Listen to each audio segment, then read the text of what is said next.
Hi, it's Henry Lowengaard again with an Erae. And what is today's little instrument about? There's this thing called the Marcodi Harpejji.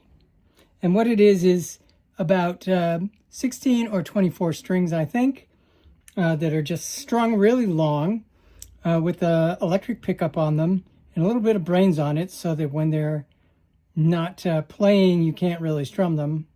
They've got frets on it, and so it's a giant tap finger kind of guitar setup. It's like if you took guitar tapping and expanded it in a logical fashion, you would get this Harpejji. And Stevie Wonder is a big fan of this thing. So I decided I would try and simulate it a little bit with this. Kind of difficult because of some technological difficulties. Inadequacies actually in the MIDI spec, but that doesn't mean we can't sort of work around them. So what you're seeing here are a bunch of actually XY sliders. That's because Erae doesn't have sliders that go the other way yet.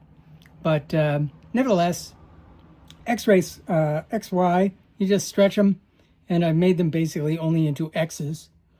And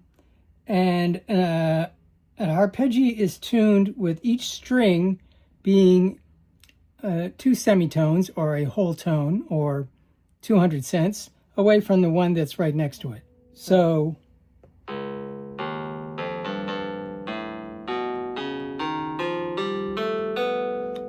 classic whole tone scale, well known from people who love whole tones and atonal music. And obviously, atonal music makes you feel a little uneasy, so it's used in a lot of horror movies. But that's not really the way you play it. Because of this layout, and the other thing is that there are frets on it, and I've simulated the frets with this. This is actually Post-it tape. It's like if you had some tape that instead of the normal really sticky adhesive had Post-it, not so sticky adhesive on it. And I cut it up and made a couple of frets here just to give me a clue. I could have done it all the way up, but there was enough for me to figure out what's going on here. So anyway, each of these strings has frets, and each fret is a normal 100 cents or a semitone apart. So and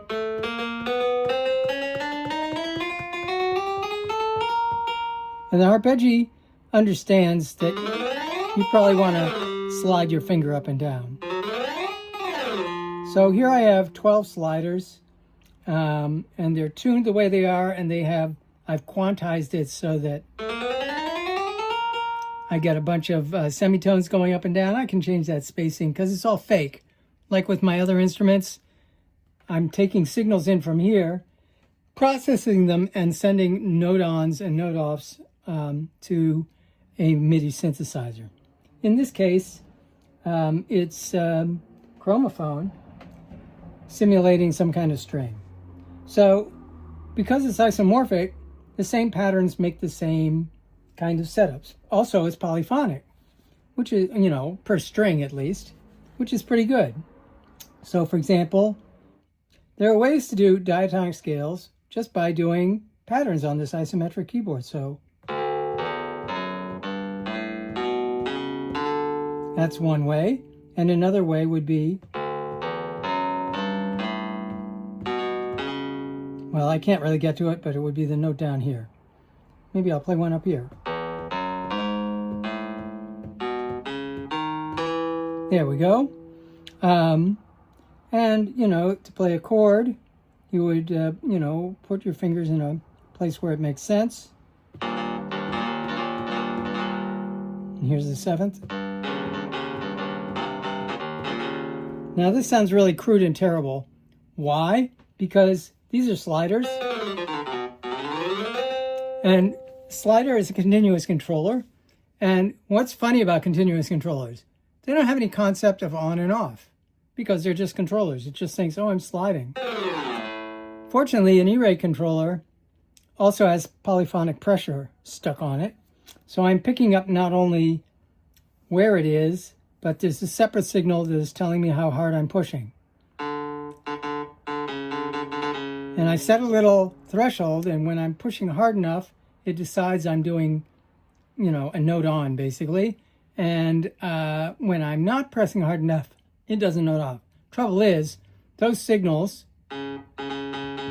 especially the note off, well, they might not even be sent, especially if I'm really fast here. You know, it doesn't even know there was a note off because there's no obligation for it to send a pressure equals 0 when I lift my finger off. So maybe I can convince Erae to stick that in their next API. I have the same problem actually with the auto harp controller that I made. Again, I have to use pressure to know when you're strumming and when you're not strumming. Same problem, really. Strings act differently from keys, don't they? Yes, they do. So, anyway, this has given me an idea of what it's like to play this thing. It does mean that I can't push as hard as I'd like to, or as softly. I've got the parameter that says, what is that triggering level? And if I push it way down, it'll trigger really easily. But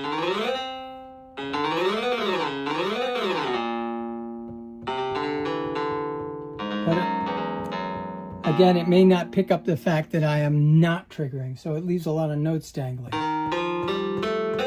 And that's really not the way to play this. You really want to, you know, play it just with like natural pressure of fingering, but unfortunately, because I don't know when a light touch, you know, a light touch would be nice, but that's like a note off. And if I push it just hard enough to play, that's a little too dainty. So I need some more debouncing. I need a couple of other algorithms to help clean the signals up that I'm getting from here. Just because I don't have the signals coming from the controllers that I like. But that's sort of where I am. And these are completely removable, so don't worry about my surface here. It's just something to help me out while I'm figuring these issues out. Obviously, it would be nice to be able to control the color here so that it would draw these lines for me. Not in this release. No, no way. These are continuous controllers. These are, you know, XYs. I'm not even using the other dimension, which I could. I could make it so that this way is sort of a pitch bend, which I could use, but I have a feeling that would make it sound really a lot worse than it already sounds.